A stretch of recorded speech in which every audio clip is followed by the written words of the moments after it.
G'day everyone and welcome to this week's edition of the Melbourne Pro Punters panel.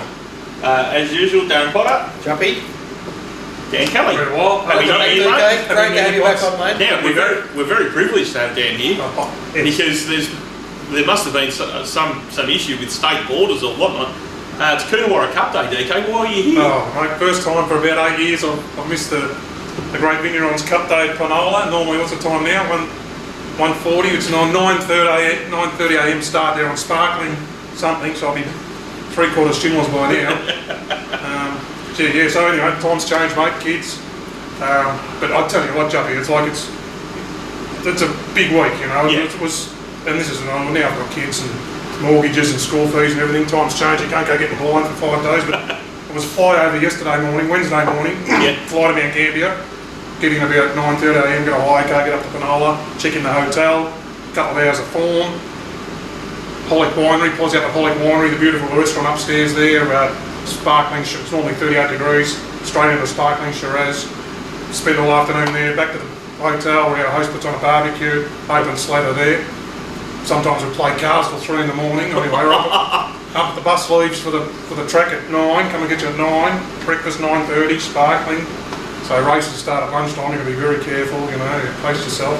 And then so big day at the races. Then back to the pub at the night. So done absolutely blind. And what I did do for a few years there was do the double header into Magic Millions. Oh. So Betfair invited a couple of us up. They were sponsoring the Magic Millions for a while. So it was back on the plane. First thing Friday morning, fly to Adelaide or Sydney, and then on to the Gold Coast. Quiet night Friday night, into the bloody marquee at 11 o'clock at the Magic Millions.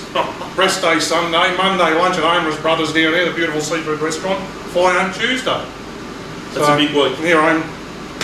And also I was going to say, I was used to in the Magic Millions marquee on the nice Betfair table there with a few other pros, was really good. And then on the next table there's Jacinta Campbell and Francesca.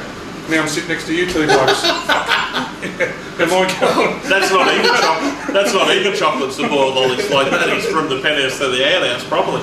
But it is a good meeting, that Vignerons Cup over there, isn't it? It's a cracking meeting, yeah. It's a big day. The winery runs it and has a marquee for 600 people. So you just in this open bar, you just drink all their grouse wine, and it's a day of pacing yourself. But it's great people. Wine and racing go pretty well together over there. So if there's any of the viewers out there that are trying to, they're at that point in their life where they decide whether to commit or not to commit, and the choice is you can either have the Panola Cup in the Magic Millions, or you can go and spend 2 weeks by the pool in Bali. Oh well, that's right. Yes, I'm off to Bali in a couple of weeks, but that's the first holiday for about 18 months or 2 years. Though. I mean, it's like the first thing that goes when you go on battling, when you're battling your holiday. So I sort of went a bit of a grubby run this time last year, so there was no holidays last year, but hopefully this year's been a little bit better, touch wood, so we can shoot off to Bali in a couple of weeks with the family. Be good. There's a bit happening. Speaking of going on a better run, DK, there's a bloke riding better at the minute around the traps than Andrew Valley, and he's had his second child, and since then he just seems to bit like Buckets more, but I think he's probably getting a few more opportunities, especially in town, than what Buckets is. Yeah, well, we saw that yesterday. I mean, I've seen it a while in the bush. He's been riding the Solomon Wild horses really well, and the Sloker Dolphin ones. Yeah, well, I don't think he's there anymore.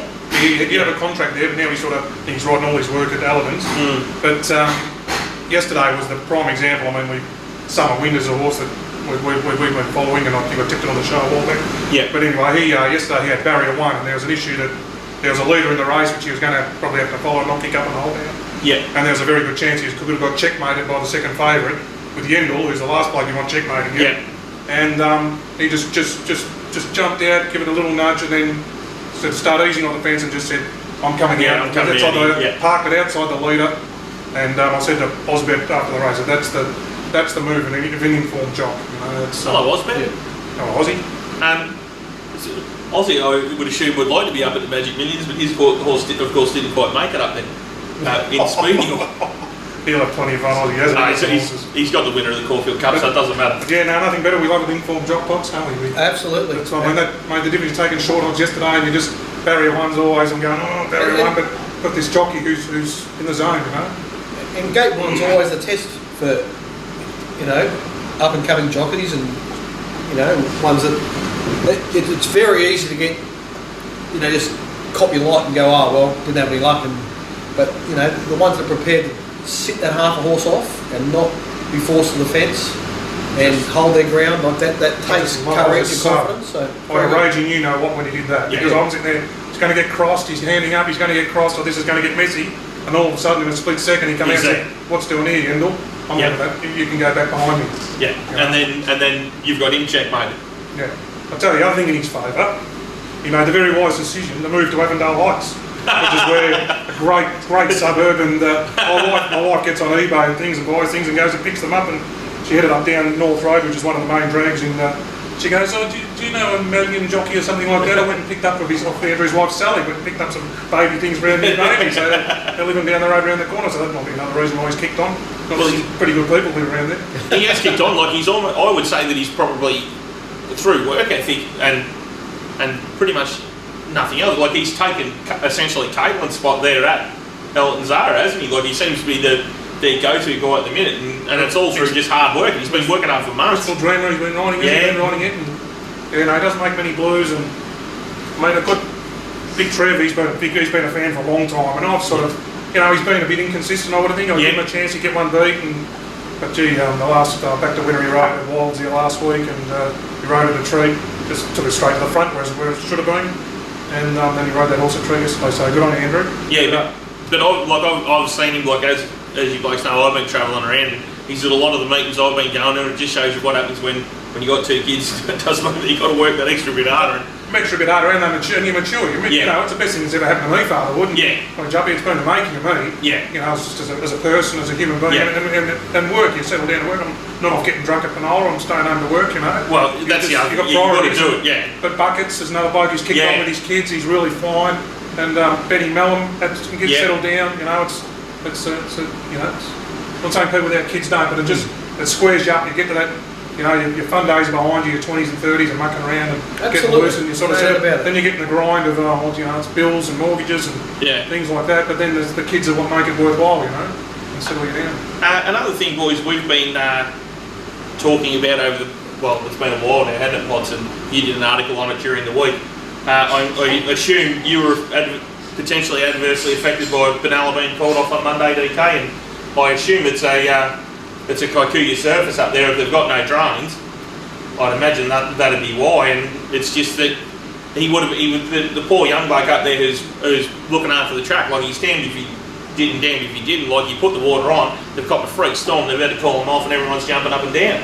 Whereas if he hadn't put any water on, the storm doesn't come. That joins like a road. Narc Central went into overdrive. Yeah. I didn't mind. I was there busy. I sort of backed one. I caught good odds, and then they called him off. It was a beauty. I went and barreled and did about 3 extra more hours of work, which would have been tied up watching the race. I didn't I mean, we get a big race how many times a year, and you get one afternoon off. So Monday off's tick. That's a good idea. It is a good idea. That's a good idea. That's the best day of the week. The problem is, who I feel sorry for, all the trainers, jockeys, owners that got their way to the meeting, and then had to turn around and go home for nothing. Yeah. That's a bit disappointing, but I just wish that people let's use an example, Matt Stewart, they want to write these articles about watering tracks, and it's okay at Flemington and Caulfield and stuff like that, because they've got these amazing drainings, they can take that risk. But these poor track managers out in these wider venues, it's such a difficult balance for them. Yeah. And if they're going to be crucified every time a track gets to a good two, and it forces them to water these tracks to a state where, let's face it was only 13 mils of rain. Yeah. It's hardly really a freak storm, really. That was in a short space of time. Well, I would think if they hadn't watered the track the day before, to the extent they did, it probably would have been okay. But maybe not. I don't know. He might have thought it might set on top, might have been harder and set on top. I think it's also with that Kikuyu and not having drain, so Potts, it will sit on top and become spongy, won't it?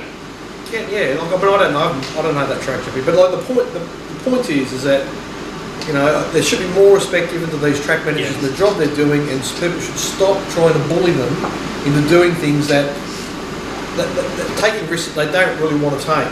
That's my point. Yeah. And so again, repeating what we said last week, no one's suggesting they should throw the sprinklers away. What should happen is the track managers should be employed and trusted to do their job. And owners and trainers need to keep their nose out of it. Speaking of sprinklers, I found a use for them. I had a very busy weekend. I did 3 meetings in 3 days, and I went to Stall on Friday, which was I think at that stage it was about 8 nautical miles from the surface of the sun, because it was about 40 degrees in the shade. It was hot. But Stall had sort of done a bit of advertising for the meeting. It was free entry. They put on a free barbecue. Everyone got a free Zooper Duper, which was very much appreciated in the warm weather. And not only that, the kids' activity was turning the sprinklers on the front lawn for the kids to run through to try and keep cool and to keep them amused. So I thought that was just, it was getting creative. I spoke to one of the guys at the club and said, like, what's it all cost you? He goes, well, it's probably cost us $1,500 for the barbecue. Like, we donated 1,000 to the Lions Club, and we had Kelly Sport there as well, and we bought the Zooper Doopers. But he goes, we've easily made that back over the bar. So got the crowd there. Yeah, and it was good. Corinthians holiday crowd there that time of year. Exactly, and it was like, otherwise it would have just been a nothing Friday meeting, because I went to Kilmore on Saturday, and it was the absolute definition of a nothing meeting. Yeah. If there was, I don't reckon there was more than 8 people in the ring all day. And then from Kilmore I went down to Warrnambool, where it's a proper racing town in there. They always get people at the races down there, and there was a good crowd down there. There was really spirited betting. I left a fair chunk of my section down there, Potts, but it was an interesting weekend. It was just shows a little bit. It was a little bit outside the square what Stall did, so I thought I'd give them a run. That's outstanding. Race clubs for sure. You know, something you don't often hear with large sporting events, or just sporting events in general, is free. Free and value. Like normally things are. Normally they'd see it as an opportunity to rob. Yeah, exactly. So giving away like free sausage sizzle, that's everyone that turns up at the races gets a free sausage. That's outstanding. You know what I mean? And I'm sure all the people that went to that meeting probably enjoyed it. Yeah. Well, the thing is, if anything similar like that, they've gone away with having a good experience, which means you're a much better chance of getting them back. Now, speaking of country meetings, DK, I went to the Wollomide meeting on the Monday before, and there was an interesting ride down there. Well, as it turned out, there's a legend in his Stewart's inquiry, which is very interesting reading the particulars if you want to go on that. But if you want some entertainment. So where has the inquiry happened yet? Or no, he's been charged. Right. It's Rob Carmichael for those who. Kirkpatrick. Rob Kirkpatrick. Rob Kirkpatrick, yeah. So he's an amateur rider, is he? Yeah. Is he also a trainer? Or? No, I think his wife's a trainer, isn't he? Yeah, I think so, yeah. Or his brother. They're from up Bendigo way. Yeah. He was riding this is all alleged. Alleged. But he was, the facts are that he was riding a $1.70 chance, 60 chance to bind an owner, we know well from the professional circuit. And Shane had taken a obviously local day down there, family and clients. Had a big marquee there. Had a big marquee, so he took a few morals down there, and a couple of them won, and it was the other one, and it went forward and sat behind the leader in a week or so there was a bunny in the race. That horse looked to me like, allegedly, so it looked like the bunny at the greyhounds. It's 5 lengths or so in front of the field. Yep, but it was 30 to 1 or 40 to 1, it was a bunny. Rob said, no, I'm going to catch the bunny. After taking 3 or 4 big looks coming down the straight the first time to check where everyone else was. I thought for a minute these episodes so backwards. 1,400 metres out, he said, I'll go and chase this bunny. Yeah. And I went some ridiculous speed from the, and obviously gassed out, and some other thing crawled along one, but it was, don't want to get in trouble with, we don't want to get in trouble with the legend. It was a very... Who won the race? Thing called Goldoni. Yeah. Did he cheer when Goldoni went past him? Well, no, he was looking up, you can see him.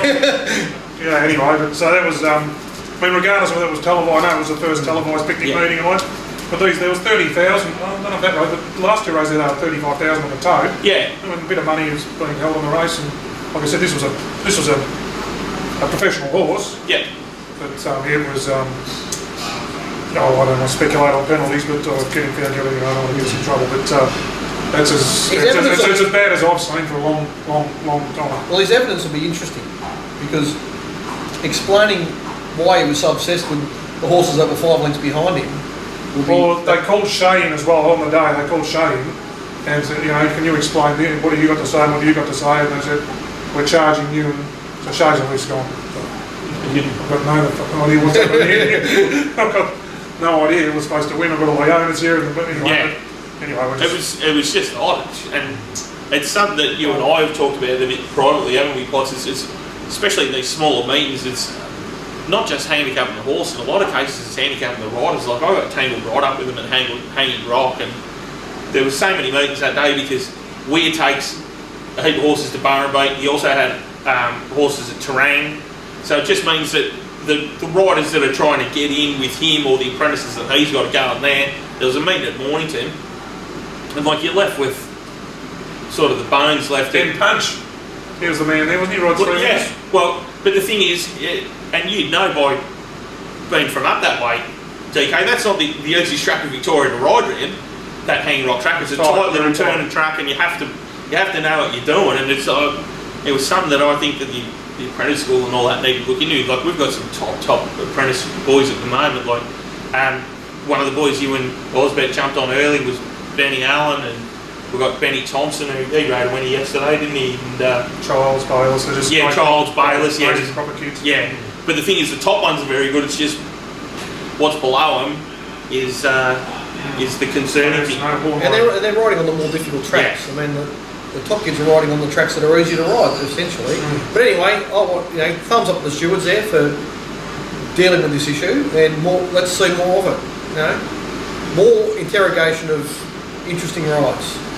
I think we all want that. Ralphie will be very happy to hear that. Yes. Not to be confused with the K-Bolt stuff, Ralphie. Well, let's have a bit of a look at that, boys, shall we? We normally brass it, but I think we'll quick discussion about it. I won't run a boring one, but only because there was another positive announced yesterday. Mornington trainer Trevor Andrews, and I've had a bit to say on Twitter about this because when this happened, I smelled a rat. Yeah. And I was right in this because I was doing the form for the Wednesday meeting. His horse I wanted one. Yep. And I was doing the form on the Tuesday. Yep. And Sale was on. So I'm doing the race, and it was the leader. It was the only leader. And so I looked up his stats. I remember looking up his stats, and they were horrendous. It was like one from 80, something like that. The 2% rule. Yeah. Why you've got no one to blame if you're back at 2% trainers and 2% jockeys. Yeah. So I was horrendous. Anyway, well, I got Sale races on the TV. Yeah. And there he is, 100 to 1 winner, Coppola. Okay, Spike's trained, now he's 2 from 81, okay, so do the race the next day, and I was playing in the race, I was back in I come up with Ruffy, so the race was no good, and I come up with the first start of She's Extraordinary Flemings, and I sort of spotted a spec hit at the big odds, and then money came for it, so I went on with it, and there's only one thing I want to save, and I'll save on this leader, I'm wanted, it was 10 to 1 or something. Yeah. And just led him a merry dance. Jay Lyon got a bit lost on his, but they spaced out, beat the rest 4 or 5 lengths. He's training 3 from 83. Look at this bloke, 2 winners in 2 days. What an uptick. What's happened here? So anyway, doing the post race the next week, and come to the Coppolas race, and how's it done that?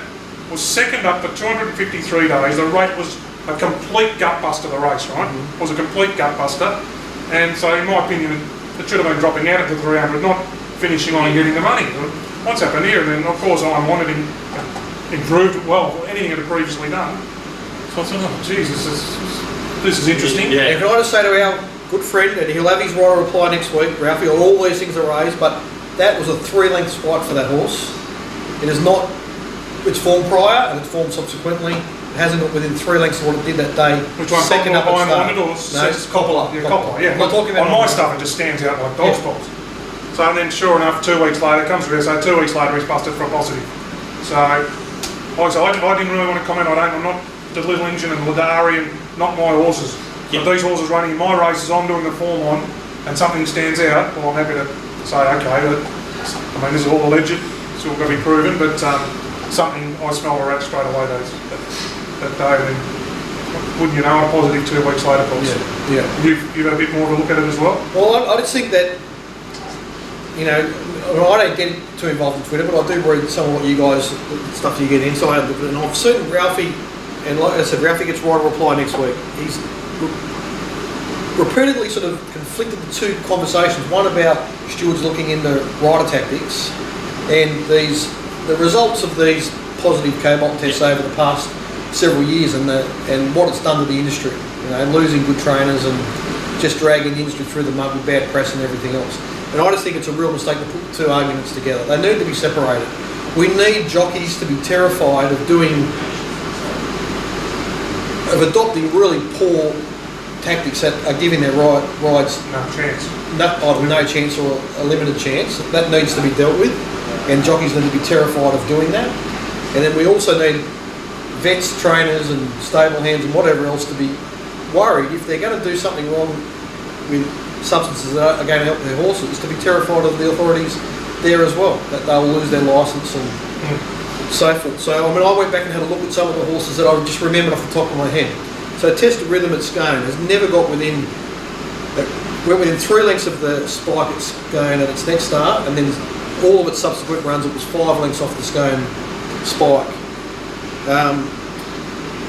The little engine took quite a long time to get back to that Ballarat peak, and it's only got there with lighter weights. It's a fairly small horse. It's never got back there with the 59 kilos. The Sam Kavanagh ones, they've all struggled. They all got to them peaks really as young horses, and they've struggled to get back there. And there's a few others. I don't want to go through all of them in case I use a name where there wasn't actually a positive. But I even think those stables in general that got caught up in all of this, for whatever their motivations were at the time, something was happening in those stables that were causing their horses to race. Yeah. Well, and when they were well back, they were producing these, they were getting an advantage somewhere like 2 lengths. Now, I said to another professional punter once, I said, how would you go if every day, I said, you can have one horse, like a mulligan, where you can add 2 lengths to its finishing position. So just say it gets beaten a length and a half, all of a sudden it's effectively won by half length. Right? Well, you'd be rich in no time. Yeah. If you had what you knew was a 2 length advantage, it turns a 2-to-1 chance into a 6-to-4 on chance. A 9-to-2 chance into a 2-to-1 chance. Do you know what I mean? Like, that kind of edge over the market is massive, and that's why people associated with stables, whether they be vets, stable hands, might want to engage in those type of things. So what we're asking for as punters is that the stewards really look into it, and I'm saying when they find one like the Coppola thing, I think they deserve credit, not criticism. So I want Ralphie to explain to me why I know he doesn't like the headlines that racing's going to get in the article in the paper today, so he wants to say that there's no evidence that Cobalt's performance enhancing. Yeah, that's his point. He's just against that particular product. But I think there's a lot of anecdotal evidence at least. Like what all that means, Ralphie, and what that means from the chief vet that made the statement in a hearing, is that there's not been a clinical study to absolutely prove beyond any doubt whatsoever this is the advantage gained by using these substances. That's not been done, but there's plenty of evidence that punters will be able to give you by looking at performance of horses that's the idea. That do indicate that there is an advantage in and around this area, not without getting too specific. Yeah, it's like, and we're not saying that we're vets or stewards or anything, but just from a punter's point of view, you look at, like as DK said there, and we've seen it, how has this thing gone 3 lengths better than it's ever gone in its life, and then it's returned back to that level? And like, that's just sort of the evidence we've got. With a positive 2 weeks later, I mean, it's okay, well, yeah, but it doesn't, just... Yeah, and So it stands out. When you specialise in what we do, and like I do a slightly different pool of horses than DK does, so I sort of see his a couple of starts later at the ones coming through. And so when you specialise in a particular area, and a horse does something really extraordinary, you notice every time. Yeah. And it's either it means they're a really good horse on the way to somewhere, or something nefarious has happened here. You know that's something really unusual, and it just sticks out. You just see them and you go, that's something I have to keep an eye on. Yep, no, that's happened, no, that's it, all right. That'll do us for part 1. We'll be back in a minute with part 2.